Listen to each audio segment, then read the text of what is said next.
Boa noite a todos. Sejamos todos bem-vindos em nome de Deus e de Jesus. Hoje a gente vai fugir um pouquinho da nossa sequência que a gente vem trazendo dentro do Evangelho segundo o Espiritismo. Estamos falando atualmente sobre as bem-aventuranças. Hoje a gente sai um pouquinho dessa sequência para falar sobre o tema que é sobre o trabalho. Hoje, dia 1º de maio, é dedicado ao trabalhador e a gente vai falar sobre o trabalho, como que ele vem sendo entendido pelas diferentes sociedades ao passar dos anos, dos séculos e dos milênios, e também a visão e o entendimento da doutrina espírita a respeito do trabalho. Então, por que várias sociedades diferentes, desde que a gente tem entendimento, né, eles têm visões diferentes a respeito do trabalho. Algumas sociedades consideravam como algo ruim, negativo, e outras como algo positivo e bom. E por que isso? Então, a gente precisa contextualizar um pouco a respeito de todos esses passos que foram dados para que hoje a gente tenha o entendimento que a gente tem sobre o trabalho. O que é o conceito do trabalho? É um conjunto de atividades que são desenvolvidas com um objetivo final. Quando a gente começa a fazer alguma coisa, até porque a gente precisa entender que trabalho não é o nosso emprego. O trabalho, ele é toda atividade que vai ser desenvolvida com um determinado fim. Por exemplo, a gente lá na nossa casa cortar nossa grama é um trabalho. Então, quando a gente começa ele e termina ele, a gente tem um objetivo para aquilo. Então, o trabalho, ele é toda atividade desenvolvida com um objetivo final. Ele pode ser feito individualmente ou coletivamente, certo? E cada sociedade, ao longo desse tempo todo, tem um entendimento diferente. Mas por causa de várias variantes, assim. Por causa de questões políticas, por causa de questões culturais. Então, tudo isso influencia na visão que cada povo, cada sociedade tem a respeito do trabalho. E lá na antiguidade, ele era visto de uma maneira assim um pouco mais negativa, porque se a gente for parar para pegar a etimologia dessa palavra, a palavra trabalho, assim como a maioria das palavras que a gente tem, elas derivam ou do latim ou do grego, a grande maioria delas, e essa palavra ela vem do latim. Vem da palavra tripalium, que significa 3 paus. Não sei se vocês já tinham ouvido falar sobre isso. Que era um objeto de tortura, lá do tempo da antiga Roma, que era semelhante à crucificação. Na época também era comum a crucificação, tanto é que aconteceu com Jesus. E esse tripalium, ele só diferenciava porque ele tinha uma estaca de comprido, assim, e 2 outras cruzadas, como se fosse um X cruzado naquela de comprido. E a cruz, no caso, não, era só 2, né? Assim. E ali, nesse tripalium, aquele funcionário, aquele escravo que não cumpria corretamente com os seus deveres, ele era colocado ali, amarrado e chicoteado, muitas vezes até a morte. Então, realmente não tinha assim como ter uma visão muito diferente na época. Por isso que lá na antiguidade o trabalho era associado a algo ruim, a algo que remetia à dor, à tortura. Com o passar do tempo, isso foi mudando. Então, os primeiros trabalhos. Qual foi o primeiro trabalho que se tem registro Não registro de leis, né? Que hoje a gente ainda falava sobre isso nos nossos estudos. Não é esse registro que eu falo, mas o registro, assim, que se tem notícia, que está descrito em alguma parte da literatura. O primeiro trabalho que se tem registro é o trabalho primitivo, que realmente era realizado lá no tempo da pré-história. Nós estudamos, eu acho que todo mundo lembra, a gente estudou em história na escola, não sei se foi na sétima, na sexta ou na sétima, que a gente estudou as eras, né, as idades, porque o homem pré-histórico, o trabalho dele era praticamente para sobreviver. Então ele foi produzindo os materiais com que ele trabalhava, com pedra, com ossos, com madeira. E esse trabalho também teve uma evolução, porque se a gente for lembrar do tempo que a gente estudou, tem a idade da pedra lascada, depois a idade da pedra polida e a idade dos metais, certo? Então, ele foi aperfeiçoando seus materiais, conforme ele ia vendo que dava certo, foi aperfeiçoando para poder trabalhar de maneira melhor. Como que se dava esse trabalho o trabalho primitivo lá na pré-história? Ele era a caça, a pesca e um pouco de agricultura. E era praticamente para subsistência, para sobreviver. Não tinha domínio de poder nessa época, todo mundo trabalhava junto para sobreviver junto. Mas já existia, pensa, nessa época nós éramos Homo sapiens ainda, né? A gente recém estava saindo das quatro pernas para poder caminhar. E já tinha a questão da divisão do trabalho de gênero, né? Tipo, o trabalho era dividido de forma sexual. Homens faziam uma coisa, mulheres faziam outra. Que era o quê? Os homens, o foco deles era a caça. Então, eles saíam ali daquele acampamento com só essa visão de achar alguma coisa para caçar e trazer. E as mulheres não, elas ficavam então responsáveis pela coleta de frutos em redor, pelo acampamento, ficavam responsáveis por fazer o fogo para esperar quando chegasse o que eles iam comer, responsáveis por cuidar das crianças e também dos mais velhos. Então elas tinham várias responsabilidades ali, mas isso era feito de uma maneira assim muito tranquila entre eles, não tinha assim essa coisa do domínio de poder. Eles eram nômades, se agrupavam algumas famílias, não muitas, e conforme ali naquela região ficava muito difícil as condições climáticas e tal, eles mudavam de lugar. E se a gente for parar para pensar, nós ainda trazemos muito resquício, né, desse período.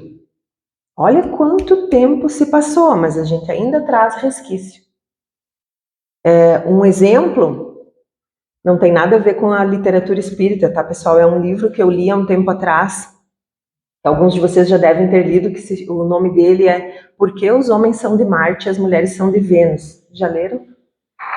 Ele explica o porquê que até hoje a gente tem essa diferença. O cérebro masculino e o cérebro feminino, essa diferença do foco, da atenção. Porque se a gente for parar para pensar hoje, não é muito diferente. O homem, claro, toda regra tem sua exceção, mas o homem, se tu for ver quando ele está mexendo no celular ou está assistindo um programa na televisão, é só aquilo ali. A gente pode até falar com eles, né? E eles não conseguem processar. Às vezes você precisa falar alto e chamar atenção para eles. Opa, o que falou? E as mulheres não. As mulheres, elas têm... Já é natural. A gente tá lavando uma louça, tá prestando atenção na novela que tá dando na televisão, vem um filho pedir uma ajuda de uma tarefa, a gente faz também. A gente consegue, né, prestar atenção em várias coisas ao mesmo tempo. E isso aí são resquícios que a gente traz lá de quando nós éramos homem primitivo. E vários outros que a gente ainda traz também. E depois, então, desse trabalho primitivo, conforme as sociedades foram se organizando, conforme os grupos foram crescendo e a gente foi ficando um pouco mais inteligente, aí surgiu o trabalho escravo.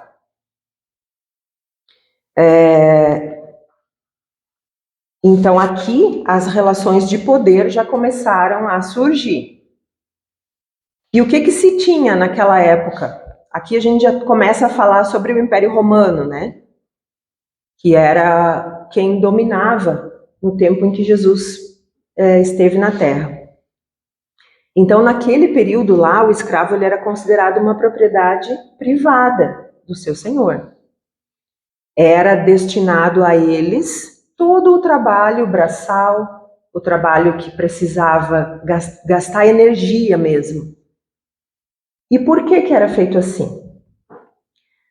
Tem um registro de Aristóteles, que foi um filósofo grego, que deixou vários escritos e coisas importantes para a sociedade, mas ele era a favor da escravidão no tempo em que ele viveu, porque, segundo ele, para que as pessoas pudessem conseguir cultura, eles precisavam de duas coisas. Primeira, poder aquisitivo. Então, precisava ter dinheiro. E a segunda era tempo. Precisava de tempo livre, que eles chamavam de ócio. Inclusive, eu fui pesquisar a respeito do que era esse ócio para a filosofia, que não é o ócio que a gente pensa hoje, assim. Porque hoje a gente pensa que ficar ocioso é ficar um tempo sem fazer nada, né? E esse ócio que eles achavam que tinha que ter era o tal do ócio para ficar parado e para poder pensar a respeito do sentido da vida. Então, as contribuições filosóficas que a gente tem desses filósofos lá da antiga Grécia é porque eles tinham esse tempo que eles chamavam de ócio. Mas, para isso, alguém precisava fazer o trabalho, que eram os escravos. E os senhores precisavam do tempo para poder pensar, para poder ler, para poder falar sobre política e para poder se organizarem. Na Europa, a escravatura, né, ela se desenvolveu desde o período antigo e se manteve até o fim do Império Romano. Aqui no Brasil, também tivemos muito tempo de escravização, que terminou só em 1888, né, quando foi assinada a Lei Áurea.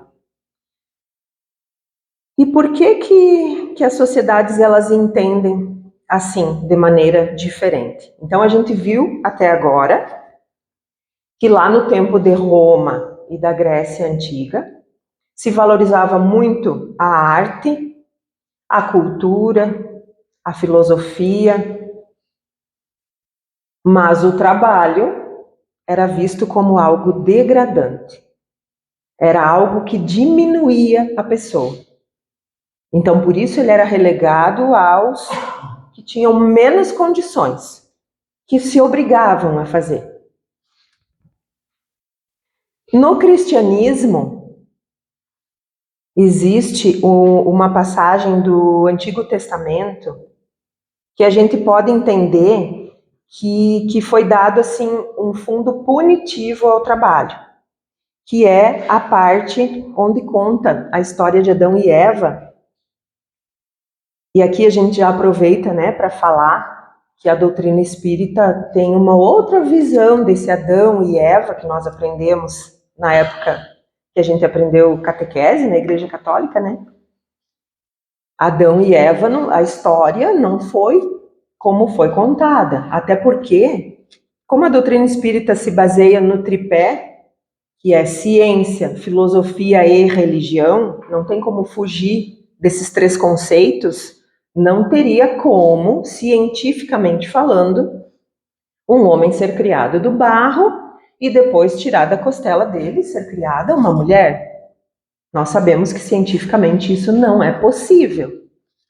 Então isso já foi uma metáfora utilizada lá pelos profetas, lá do Antigo Testamento, para falar da raça, né? Adão é considerado um componente da raça adâmica. Nós estamos aprendendo isso nos nossos estudos de domingo e é bem interessante de gente aprender sobre isso, mas não vem ao caso. Mas falando dessa citação de que Deus teria punido Adão com o trabalho, diz lá na Gênesis, no capítulo 3, diz assim: com o suor do teu rosto comerás o teu pão, até que voltes ao solo, pois da terra foste formado, porque tu és pó e ao pó da terra retornarás. Então, o que teoricamente Deus quis dizer com isso? Que Adão e Eva estavam no paraíso, entre aspas, e estavam ganhando tudo pronto, vivendo contemplativamente, e aí eles erraram, porque não era para fazer aquilo ali, não era para comer do fruto proibido, e eles foram lá e comeram. E aí precisava de um castigo. Tudo isso é metáfora. Tudo isso são simbologias. Mas, aqui, então, Deus diz assim: então agora, já que você errou, você vai comer o teu pão com o suor do teu rosto. O que isso quer dizer? Agora, daqui para frente, você vai ter que trabalhar. Então, essa aqui, dentro do início do cristianismo, foi dada uma conotação punitiva ao trabalho.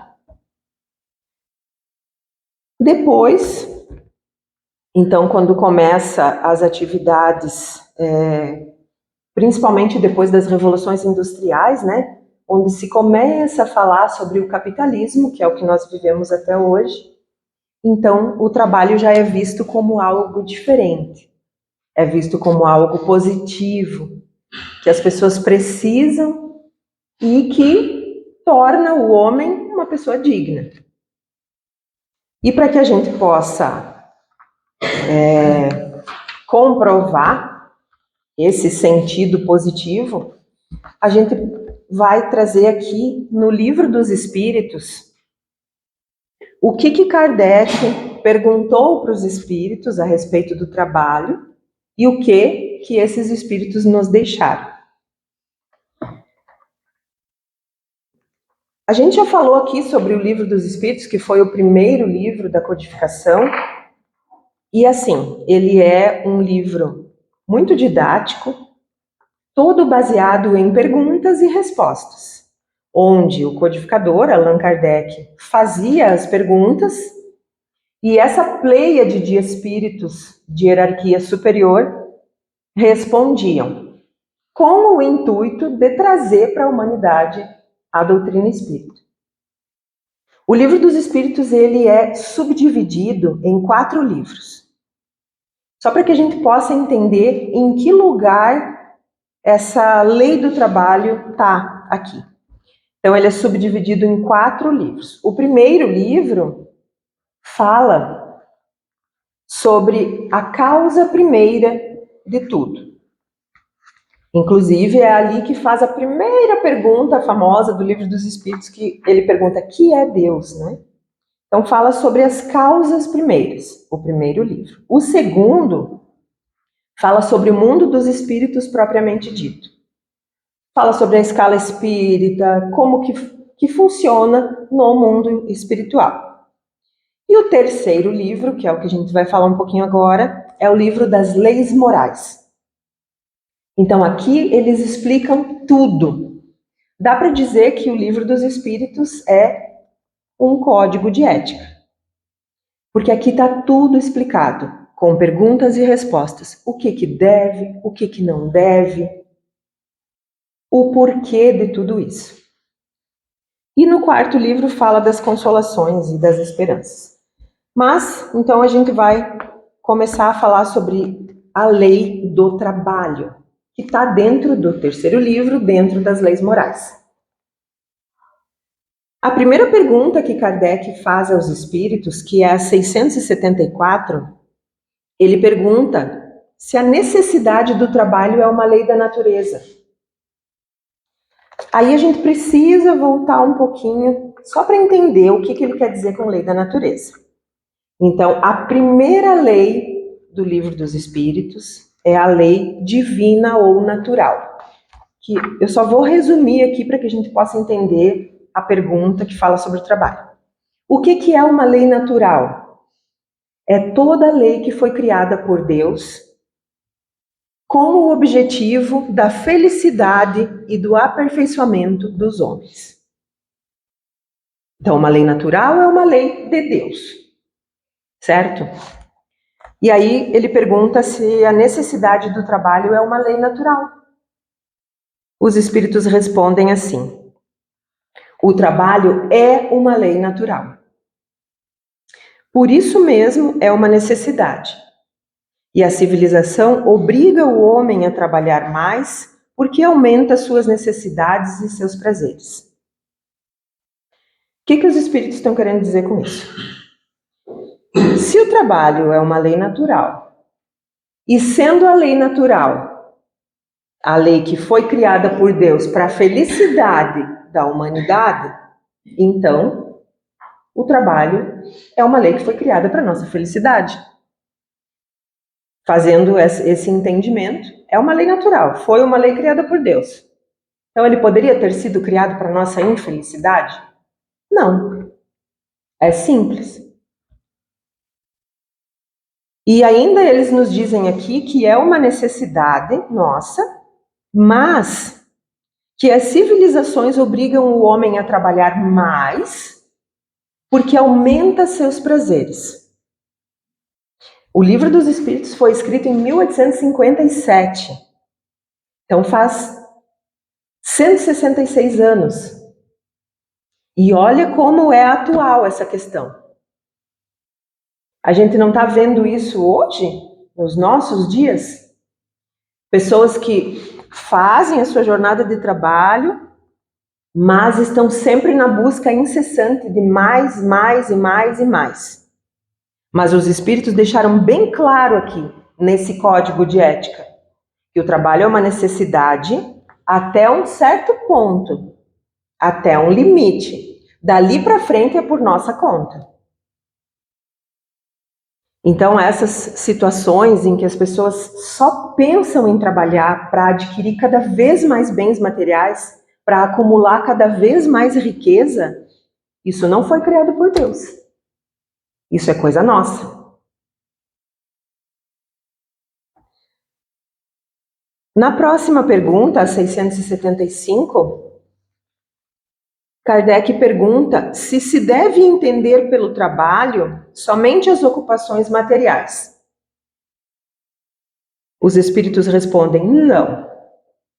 O espírito trabalha assim como o corpo. E toda ocupação útil é um trabalho. Então aqui também ele está falando sobre o que a gente falou bem no comecinho, né?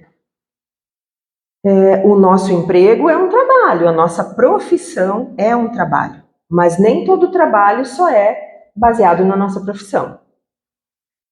E aqui ele ainda fala mais, ele fala que não é só nosso corpo que trabalha, nosso espírito trabalha e muito. Porque toda vez que nosso corpo físico descansa, que é o momento do nosso sono, o nosso espírito continua ativo. Ou a gente acha que nosso espírito também fica dormindo. Ele também trabalha. Conforme, o seu Valentim sempre fala isso muito para nós, que o nosso espírito vai para os locais onde nós estamos vibrando conforme o nosso dia a dia. Então, esse espírito pode ir para locais de aprendizado, de orientação, assim como ele pode ir para locais bem feios, né? E escuros. Então, somos nós, enquanto estamos aqui encarnados, que orientamos o nosso espírito como que ele deve continuar trabalhando. E aqui também eles estão falando que toda ocupação útil é um trabalho, ou seja, não é só na fase reprodutiva da nossa vida que é considerado que nós estamos trabalhando. Até porque tem muitas pessoas que não desenvolveram uma profissão ao longo da vida, ou pessoas que já desenvolveram uma profissão ao longo de toda a vida e hoje estão aposentadas, mas continuam trabalhando, às vezes mais do que quem está indo lá no seu local de trabalho cumprir horário. Então, todo trabalho, toda ocupação útil é um trabalho. E a 676, para que a gente possa assim entender bem claramente por que o trabalho é imposto ao homem. Kardec pergunta por que Deus impôs o trabalho para nós? E os espíritos respondem assim: é uma consequência da sua natureza corporal, da nossa. O que eles querem dizer com isso? A nossa natureza corporal é muito frágil. Nós somos marcados pela fragilidade. Experimenta ficar sem comer e sem tomar água durante 10 dias, 15 dias. Algumas pessoas têm um limiar maior, outras menor. Mas a gente não consegue, porque a nossa natureza ainda é marcada pela fragilidade. A gente precisa do alimento, a gente precisa da água, a gente precisa do abrigo, a gente precisa da casa, da roupa no frio, que é prova maior de que nós não somos nada, esse corpo, né, perecível. Então, não é que o trabalho foi imposto, ele é uma consequência da nossa natureza. Então, enquanto nós ainda precisamos nos nutrir, nos abrigar, a gente precisa trabalhar, porque senão como é que as coisas vão vir? Aí eles ainda continuam assim: é uma expiação e ao mesmo tempo um meio de aperfeiçoar sua inteligência. É uma expiação? Sim, nós não estamos num planeta de provas e expiações. Então, muito trabalho, sim, é uma expiação. Até porque cada um de nós está exatamente onde deveria estar. Por que algumas pessoas trabalham na área da saúde, outras trabalham na área da educação, outras trabalham na área jurídica, outras trabalham em várias outras áreas? Nada por acaso.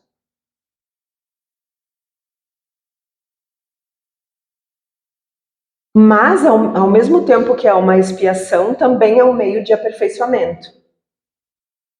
Sem o trabalho, o homem permaneceria na infância da inteligência. Por isso, ele não deve o seu sustento, a sua segurança e o seu bem-estar senão ao seu trabalho e à sua atividade. Aquele que é muito fraco de corpo, Deus deu a inteligência para isso suprir, mas é sempre um trabalho. Então, a sabedoria divina até nisso, né? E isso aqui é uma coisa para que a gente comece a pensar e refletir um pouco, porque nós temos o nosso trabalho, às vezes a gente cansa, sim, mas a gente tem o nosso corpo forte que nos dá condições de ir atrás, de fazer o nosso trabalho. Quantas pessoas que não têm? Mas até nisso, Deus então deu a inteligência para essas pessoas que não têm a força, para que a inteligência possa suprir.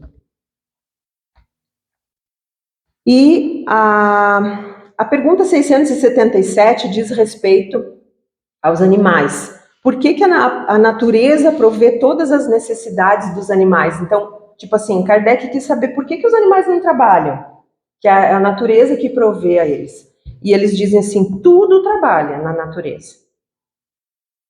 Então, diferente do que a gente imaginava, tudo trabalha. Os animais trabalham. Eles responderam assim, como tu. Mas o seu trabalho, como sua inteligência, é limitado ao cuidado de sua conservação. Eis porque, entre eles, o trabalho não conduz ao progresso. Porque os animais, eles trabalham para comer, para sobreviver. Então, no caso deles, não conduz ao progresso. Enquanto que no homem, ele tem um duplo fim: a conservação do corpo e o desenvolvimento do pensamento. Então, duplo fim o trabalho. E a outra pergunta de relevância aqui para o nosso tema é a 678, onde ele pergunta se nos mundos mais aperfeiçoados, até agora a gente falou sobre a Terra, nos mundos mais aperfeiçoados, o homem está submetido à mesma necessidade do trabalho? E eles respondem: a natureza do trabalho é relativa à natureza das necessidades. Ele já tinha falado isso antes, né? Quanto menos as necessidades são materiais, a gente falou ali antes, que é por causa da nossa natureza frágil, que a gente precisa trabalhar. Então, quanto menos existir as necessidades materiais, menos o trabalho é material. Mas não creiais com isso que o homem fica inativo e inútil. A ociosidade seria um suplício em lugar de ser um benefício. Então, nos mundos mais aperfeiçoados, o espírito continua sempre trabalhando. Só que o trabalho não é material como o nosso aqui. Mas existe sim o trabalho. E ainda, para a gente poder fechar esse raciocínio, dentro do Evangelho segundo o Espiritismo não tem um capítulo que fala somente sobre o trabalho. Aqui no Livro dos Espíritos tem esse capítulo só da lei do trabalho, assim como também tem várias outras leis morais. Mas também tem dentro do Evangelho, lá no capítulo 25, Buscai e achareis, uma parte que vem fechar com essas questões do Livro dos Espíritos, que é no tema Ajuda-te e o céu te ajudará, que fala assim: sob o ponto de vista terrestre, a máxima buscai e achareis é análoga a esta. Análoga quer dizer semelhante, né?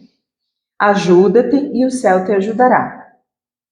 É o princípio da lei do trabalho e, por conseguinte, da lei do progresso. Porque o progresso é filho do trabalho. E o trabalho coloca em ação as forças da inteligência. Então vejam bem, o progresso é filho do trabalho. Tem como progredir sem trabalhar. E vamos esquecer esse trabalho remunerado. Claro que ele é necessário para a nossa fragilidade. Mas falando de trabalho como um todo, não somente o nosso trabalho remunerado, teria como a gente progredir como espírito, como individualidade, moralmente falando, se não fosse o trabalho? Alguém iria chegar e dizer: ó, eu vim aqui te trazer um progresso moral aqui na tua vida. Assim, de mão beijada? Não tem como. Tem que ser trabalhando, peleando. E aqui ele fala também,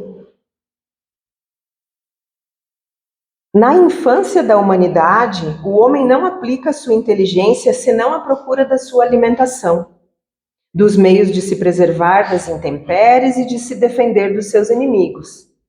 Que é o que a gente estava falando lá atrás, né? Sobre o homem primitivo. Mas Deus lhe deu, a mais do que ao animal, o desejo incessante do melhor. E é este desejo do melhor que o impele à procura dos meios de melhorar a sua posição, que o conduz às descobertas, às invenções, ao aperfeiçoamento da ciência, porque é a ciência que lhe proporciona o que lhe falta. Através das suas pesquisas, sua inteligência aumenta e a sua moral se depura. As necessidades do corpo sucedem às necessidades do espírito. Após o alimento material, é preciso o alimento espiritual.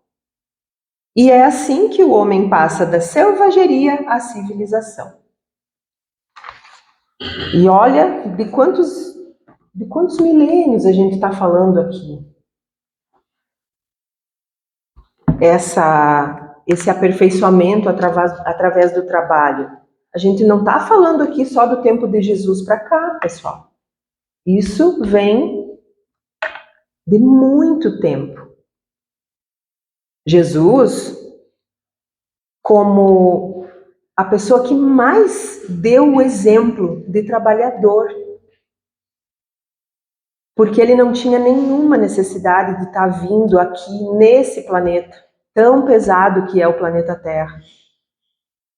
Mas ele veio como governador do nosso planeta, ele fez parte de todo o projeto da construção do nosso planeta, e depois de tantos, porque o planeta Terra, cientificamente falando, ele tem 4 bilhões e meio de anos, né? É isso, né? Então, depois de todo esse tempo, há 2.000 e poucos anos atrás, que ele olhou para o planetinha e falou, bom, agora eu acho que eu posso ir lá conversar com esse povo, mostrar para eles algumas coisas. E mesmo assim, ainda não. Muitas pessoas, assim como nós, quantas coisas a gente não entende até hoje. Mas ele veio, deu o seu exemplo, assim como tudo que ele se propôs. Nós temos relatos históricos de que Jesus trabalhou, e não foi pouco. Ele seguiu o exemplo de seu pai, José, trabalhou como carpinteiro na marcenaria do seu pai. Inclusive tem relatos, a dona Celoí sempre fala aqui para nós, que eles faziam peças de madeira, móveis de madeira, assim, para a época, perfeitos, de muito bom gosto, de muito requinte. Mas a gente sabe muito bem que não é fácil trabalhar com isso. E ele ficou desde novinho trabalhando com seu pai. Trabalho braçal, para mostrar para nós que é necessário. E o que falar então do seu trabalho a título de missão, que foi o que ele veio mesmo com esse objetivo de deixar para nós esse legado que nós temos e que é imortal, que foi os exemplos mesmo, a vivência dele, a vivência do amor, do perdão, da caridade. E por que o Dia do Trabalhador é o dia 1º? Só para a gente saber, assim, acredito que a maioria de vocês já sabe, dia 1º de maio, lá nos Estados Unidos, em 1886, vários trabalhadores de uma fábrica grande se organizaram para fazer uma manifestação em busca de melhores condições, melhores remunerações. A carga horária era muito mais pesada do que a gente tem hoje, que normalmente é de 8 horas diárias, né? Na época era 13, 15, 16 horas diárias. Então esses trabalhadores, eles se organizaram para fazer uma manifestação pacífica, segundo o que diz na literatura, e não deu certo, porque daí o pessoal que era os patrões, né, não aceitaram e morreram muitas pessoas em decorrência dessa manifestação, que foi dia 1º de maio de 1886. Por isso que hoje a gente tem essa comemoração ao trabalhador. Então, para finalizar, eu trouxe uma mensagem sobre o trabalho, que diz, o nome da mensagem é A Bênção do Trabalho. É pela bênção do trabalho que podemos esquecer os pensamentos que nos perturbam, olvidar os assuntos amargos, servindo ao próximo, no enriquecimento de nós mesmos. Com o trabalho, melhoramos nossa casa e engrandecemos o trecho de terra onde a providência divina nos situou. Ocupando a mente, o coração e os braços nas tarefas do bem, exemplificamos a verdadeira fraternidade e adquirimos o tesouro da simpatia, com o qual angariaremos o respeito e a cooperação dos outros. Quem não sabe ser útil não corresponde à bondade do céu. não atende aos seus justos deveres para com a humanidade, nem retribui a dignidade da pátria amorosa que lhe serve de mãe. O trabalho é uma instituição de Deus. Essa mensagem é do espírito de Meimei. Então, que nós possamos pensar, todos nós, eu me coloco em primeiro lugar nessa fila, porque a gente trabalha, a gente tem nosso trabalho às vezes fora, dentro da nossa casa também, mas assim, eu acho que a principal mensagem desses ensinamentos que hoje a gente viu juntos é para que a gente possa entender e introjetar esse conceito de que o trabalho é algo que é para o nosso progresso, tanto material quanto espiritual. E para que a gente possa reclamar menos, porque a gente tem esse hábito, infelizmente. A gente faz o nosso trabalho, a gente faz às vezes o nosso melhor, mas a gente sempre tem aquela coisinha do reclamar. Ah, que quanta coisa que eu tenho para fazer. Ah, porque eu ainda chego em casa, ainda tenho roupa para lavar, casa para limpar. Não é fácil, mas que a gente possa começar um pouquinho de cada vez, porque tudo são hábitos. Conforme a gente vai se policiando, quem sabe daqui a um tempo a gente consiga realizar o nosso trabalho sem reclamar. Muito obrigada pela presença de todos e pela atenção. Que assim seja.